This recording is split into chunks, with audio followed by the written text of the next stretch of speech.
Tonight, we settle into the heartside life of a medieval alewife, a woman whose gentle routine brings warmth and community to her village.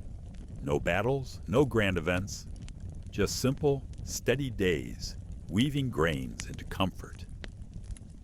Before the rooster crows, before the sky softens, from ink to ash, she stirs, not from an alarm, not from urgency, but from the rhythm of the world around her.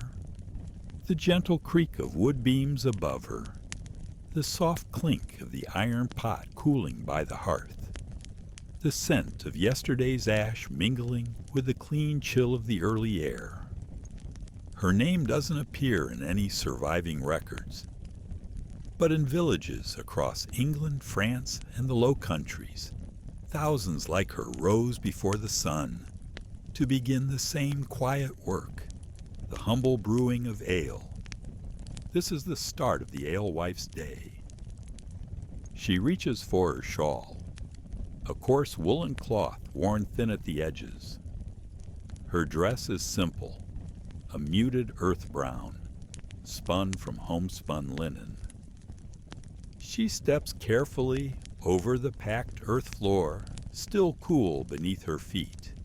In the corner, the dried barley waits, a sack of it, heavy, knotted shut with twine. She pulls it closer. Each grain, about the size of a fingernail clipping, is precious. Stored dry through winter, sorted by hand, and kept away from rats and damp. It's not just food. Barley is what she'll transform into ale, a staple more vital than water. Fermented and safe, even children will drink from her brew. Outside, the village still sleeps. Faint hints of gray stretch along the horizon. She lifts the heavy sack over her shoulder. Her muscles are accustomed, a rhythm learned from repetition, not training. Along the narrow path, her boots make soft impressions in the dew-laced soil. The mill is nearby. It's just a short walk. The water wheel turns lazily, creaking with each slow revolution. Its sound blends into the song of the early stream. The miller will meet her there, perhaps still chewing on a crust of yesterday's rye bread. They exchange only a few words. He knows her grain is top-notch. She knows his work. Routine dulls the need for chatter. And so, the grinding begins. Massive stones turn circular slabs of quarried gritstone. The upper stone spins slowly over the lower, crushing the barley with steady pressure. This is never a fast-paced process. The mill grinds slowly and deliberately. She watches, silent. The scent of fresh flour mingles with the moist air. She brushes stray dust from her sleeve, and she listens. The grinding stone sings its own song, a groaning hum that stays consistent, soothing and ancient. She pulls her shawl tighter and waits patiently. When the barley is ground, she gathers the grist, now a coarse meal, rougher than flour, but perfect for brewing. She thanks the miller with a nod. This is a silent transaction. The alewife and the miller possess a shared understanding. He'll receive a small jug of ale in return. Back home, the light is brighter now. The sky has shifted from gray to pale gold. Smoke curls upward from distant chimneys. Inside her cottage, she sets the meal on a wooden table. Carefully, she selects the tools of her trade. A copper kettle, blackened from years of fire. A wooden mash tun, round and smooth, hand-fashioned. She pours water from the well into a pail, lifting it by the iron handle. The water will be boiled first. It must be clean. Though she doesn't know why, she understands from generations of practice that boiled water makes better ale, and fewer stomach aches. The fire is lit, and it is not a roaring blaze, but a controlled, patient heat. She feeds it bits of dry wood, letting the flames catch slowly. Soon the water is boiling, and she adds the ground barley. The mash stirs thickly, like porridge. She moves it with a wooden paddle, slow circles. The smell is earthy, yeasty, warm. A smell that says comfort, sustenance, community. This process is called mashing, and it will draw the sugars from the barley. These sugars are what the yeast will feed on, and what will create the alcohol in the ale. She leaves the mash to rest. It thickens and darkens as it sits. Outside, the village wakes. Children chase chickens between huts. A rooster calls late. Footsteps in gravel pass by her cottage window. She softly hums an old tune while she waits, an old tune with no words. After the mash cools, she pours it into a straining basket lined with horsehair. This liquid that drains through is now called wort, is golden, cloudy, and sweet. She collects the wort in a smaller cauldron, placing it again over the fire. This time she adds herbs, not hops, at least not yet for this brew. This is not the process in every village. Instead, she adds groot, a mixture of yarrow, mugwort, and other herbs. Slightly bitter, slightly floral. Each alewife has her own blend, a kind of signature. But the wort boils again, gently. Steam fills the cottage, curling around the wooden beams. She stands over it patiently, listening to the soft bubbling, occasionally stirring, occasionally tasting. This is the brew's final transformation before fermentation. Now she waits again because the wort must cool before the yeast can be added. In a clay jug on her shelf is the yeast from her last batch, cloudy, slightly sour smelling. She'll ladle this into the cooled wort, cover the tun with linen, and leave it near the hearth to ferment. It will bubble slowly over the next day or two, a quiet miracle. No one in the village calls these a science. It is a craft, a tradition, a memory. By mid-morning, her work is done for now. The hearth is warm. The floor is swept. The ale-to-be rests quietly in its tune. She pours herself a small cup of yesterday's batch. The ale is a dark gold and has a slightly sour taste, with just enough fizz to tickle the tongue, stronger than water, but not overpowering. She sips it slowly, watching the smoke twist upward toward the rafters. And the whole village is coming to life. The sun is higher in the sky now, not yet at its peak, but strong enough to draw mist from the grass and warm the thatched roofs. The alewife rises from her seat by the fire. The fermentation tun has been tucked safely in the corner, covered in thick cloth to keep it warm, but not too warm. Now begins the second rhythm of her day, the quiet preparations to bring her brew to the village. In the back of the cottage stands a barrel that has been stained dark from years of use and sealed with pitch and wooden staves. Inside is ale that she brewed 2 days ago, fermented, rested, and now ready to share.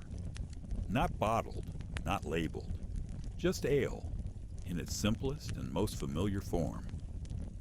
She pulls a small wooden ladle from a hook, dips it into the barrel, and takes a slow sip. It is still delicious. The ale is a bit tangy, with that earthy sweetness barley gives when the yeast has done its work. She fills 2 small casks, smaller than barrels, easier to carry. Each one is round, bound with iron hoops and sealed with cork stoppers rubbed with beeswax. These are lifted gently into a handcart, wooden and two-wheeled, the kind she pulls behind her with a rope over her shoulder. She wraps the casks in old wool blankets. It's not for insulation.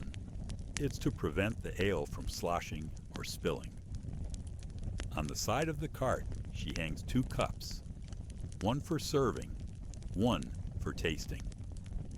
She fastens a small satchel to her belt.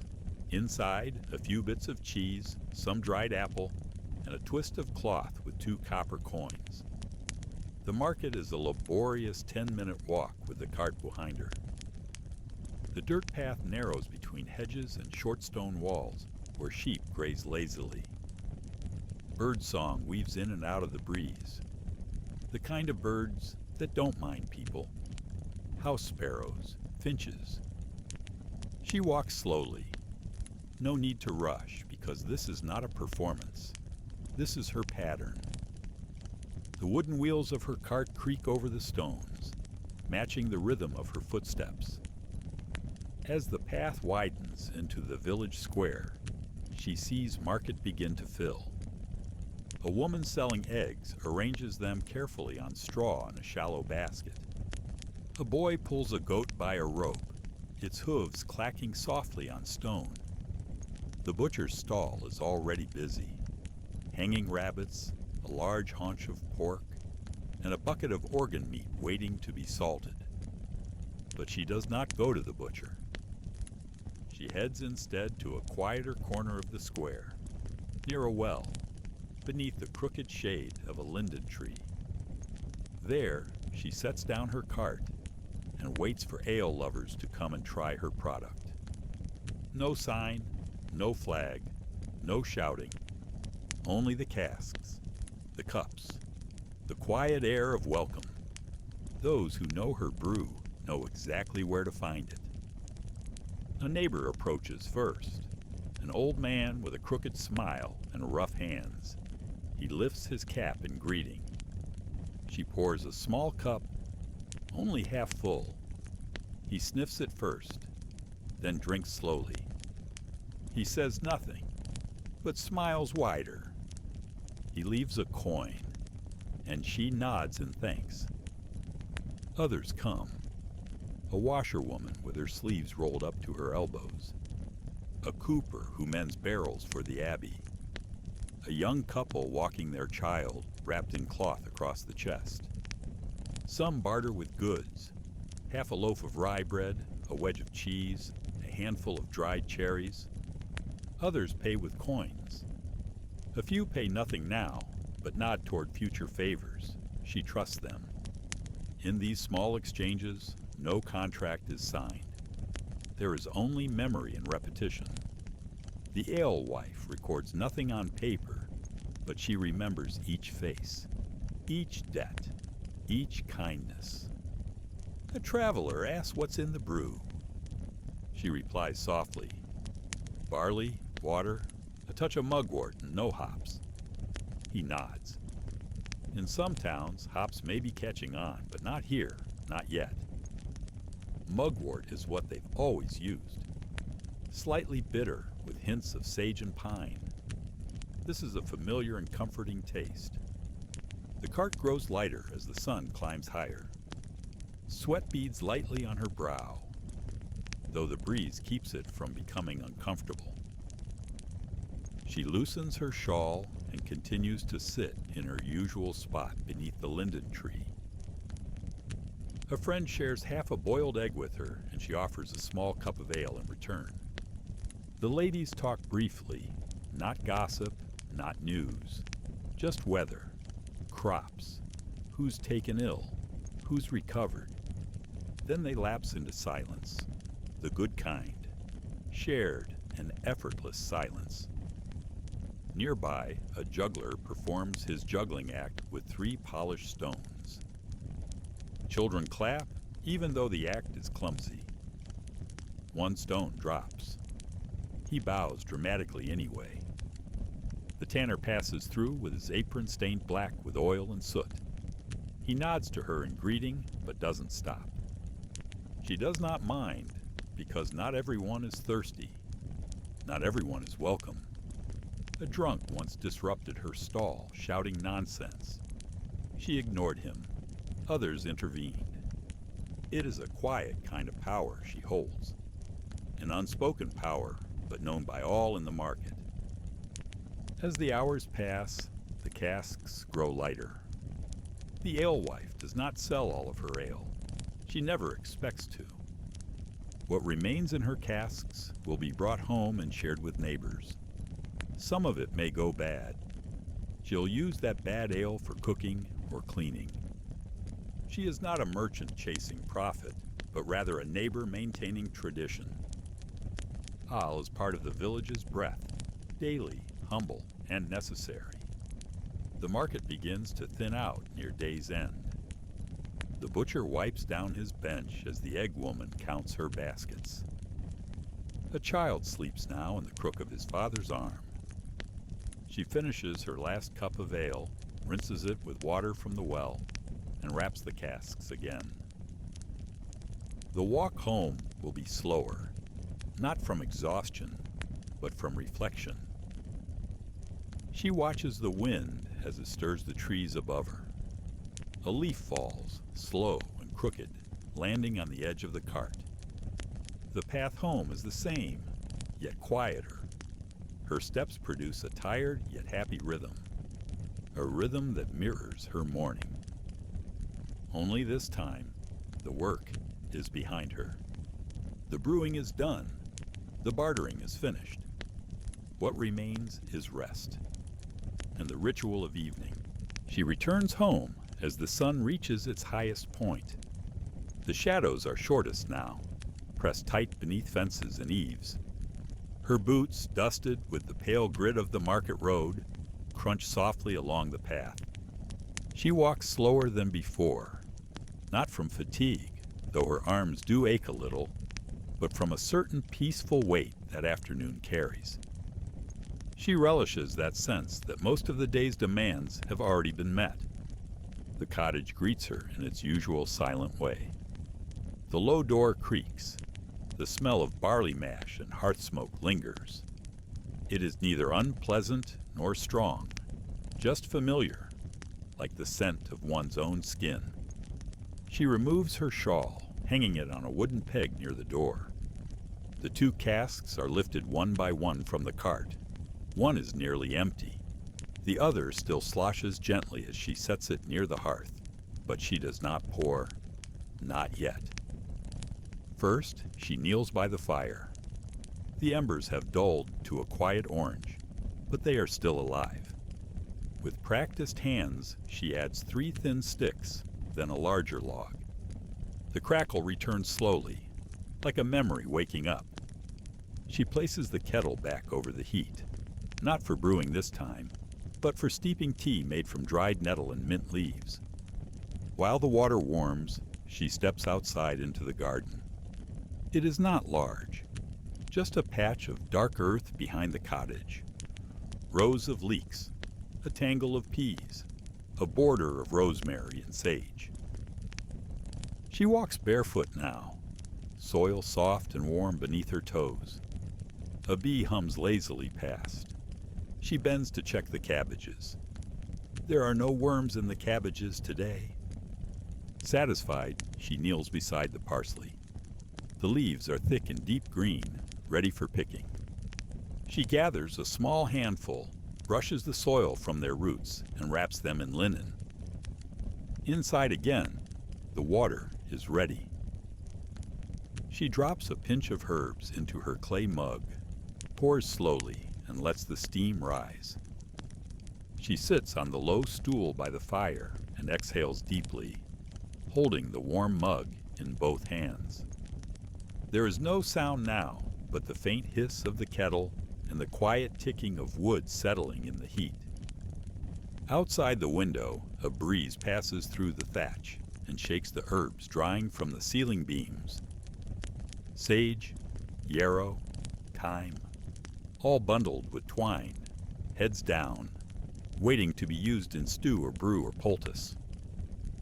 She gazes at them, not really thinking, letting the afternoon lengthen without hurry. Soon, it is time for small tasks. Not urgent tasks, but the necessary ones.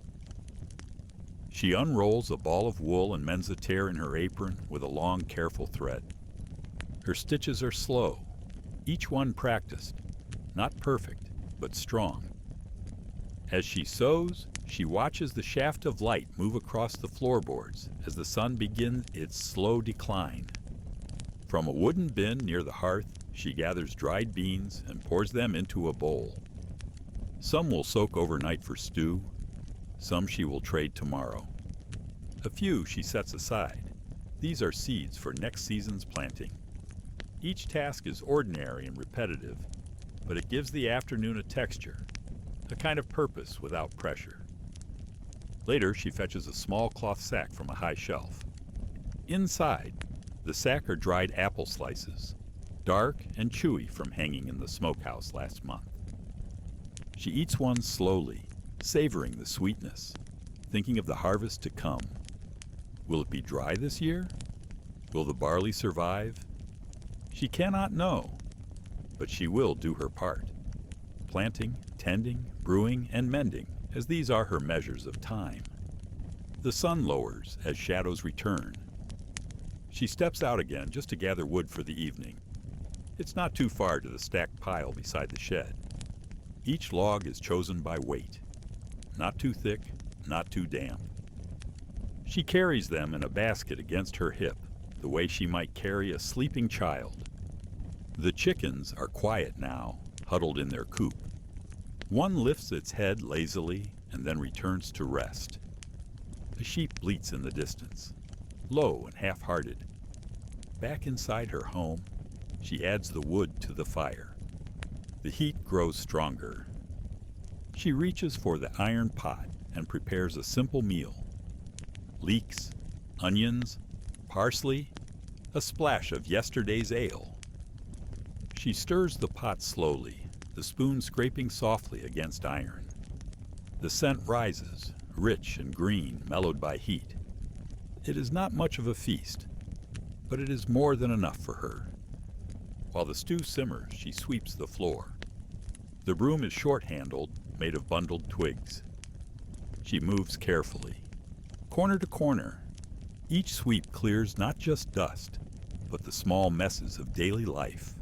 Crumbs, bits of chaff, stray threads from the morning sewing. When she finishes, she stands still for a moment. The room is quiet again, clean, warm. She sets a single bowl and spoon at the table. She eats slowly, savoring each bite, chewing fully, letting the flavors unfold. There is no conversation, nor a second course, just the sound of the spoon tapping gently against the bowl, and the fire breathing quietly behind her. After eating, she wipes the bowl with a piece of stale bread, eats that too, and sets the bowl aside to wash later. She pours a final cup of ale, small, golden, and soft. This one she drinks slowly by the window, watching the sky change colors. From blue to peach, from peach to lavender, then gray again. Outside, the village quiets. A dog barks once distantly, then silence. As the chickens settle in, a boy is called in by his mother's voice. The market stall stands empty now, waiting for morning. She gathers the candle from the shelf, lights it from the hearth, and places it near her bedside. The room dims. The ceiling beams catch a warm glow from the candle's flicker. She stands by the window a little longer, sipping. She is not thinking, just breathing, just being. The afternoon is gone now, but it left behind its rhythm of tea, of stew, of sunlight across wood grain, of thread pulling through cloth, of broom bristles against dirt, of breath rising in warmth, then falling into quiet again. The alewife closes the shutters as she prepares for night. The evening settles in, as it always does, without ceremony, without noise, just a gentle change in the color of the light, accompanied by the rhythm of her thoughts. The alewife moves slowly now, not from weariness, but from the stillness that arrives with the dark. It is not the tiredness of labor, but the quiet that follows it. Like a sigh after a long exhale, her cottage is bathed in golden shadows. The hearth has been fed one last time. The stew pot has been cleaned and set upside down to dry. The ladle, still warm from use, rests on a folded cloth. She sets her cup of ale on the small wooden table. Its surface is uneven, worn from years of elbows, spools of thread, stacks of herbs, and cups just like this one. No part of this is new, but nothing about it needs to be. She removes her apron, folds it with care, and sets it by the door. She brushes her palms against her dress. A habit, a gesture to mark the end of the day's work. In the corner of the room sits her spindle and wool basket. Tonight, she chooses not to spin, not for lack of need, but simply because her hands ask for stillness now. And her mind agrees. She lights a second candle because two flames soften the dark in a different way than one. They flicker quietly across the wooden walls, painting the room with motion. She moves to the small bench by the window. The shutters are closed, but she lifts the latch and opens them again, just slightly, to feel the evening air, to hear what's left of the village. The night is soft, not silent, but soft. A distant owl calls, steady and low. A dog howls somewhere behind another cottage. A gust of wind rattles the bare branches of the ash tree by the path. Then there is nothing but quiet again. She rests her arms on the windowsill. She holds her cup with both hands and listens. There is no need to think now. She's done enough of that already. The measurements, the stirring, the careful timing of grain to flame. Now there's nothing left to hold, except stillness. Her mind drifts, not with excitement, but like a leaf moving across a slow stream. Her thoughts come and go, like shapes, scents, memories. Like the way the barley smelled this morning, or how the boy at the market tripped over his own boots. Like the soft sound the mash made as it thickened. She finishes her ale and sets the cup aside. She'll have just one cup tonight. It doesn't take much more than that amount of her ale to feel settled. She closes the shutters again. Then she snuffs one candle. The other stays. Its flame dances gently, tall, narrow, then wide again. She watches it for a while, long enough for its rhythm to become her own. At the far wall is her bed, a low wooden frame with a straw mattress stuffed with dried herbs to keep the fleas at bay. The scent of lavender still clings faintly to the linens. She changes slowly, each motion small and familiar. She sits on the edge of the bed and removes both of her boots. She brushes the soles of her feet with a small cloth and slides under the covers. The blanket is heavier than it looks. Wool, hand-woven material, repaired more times than she can remember. It smells like smoke and rosemary and something she can't name, but knows. She lays her head on the pillow. A pillow that is lumpy and uneven, but it fits her perfectly, just like the chair fits her. Like the spindle, like the pot, like the path home. She listens again. No more sounds from the village now. Only wind. And a quiet hum from the coals in the hearth. Not even flame anymore. Just the memory of warmth. She closes her eyes and then lets the shape of the day return, slowly, without force. The barley on her shoulder, the slow turn of the millstone, the murmur of voices at the market, the hiss of the stew pot, all of it wrapped gently in quiet. Outside the moon is high, perhaps full, perhaps only a silver slim light. She does not check. It is enough for her just to know that it is there. Sleep, when it comes, does not fall upon her like a storm. It moves in like fog, software patient, entirely welcome. In her last waking thoughts, there is no planning, no concern for tomorrow's brew, just the knowledge that it will come, and she will be as ready as ever. As always, the candle burns lower, the flame tilts, then flutters, then the last flame of the day goes out. Good night to the ever hard-working alewife, and good night to you.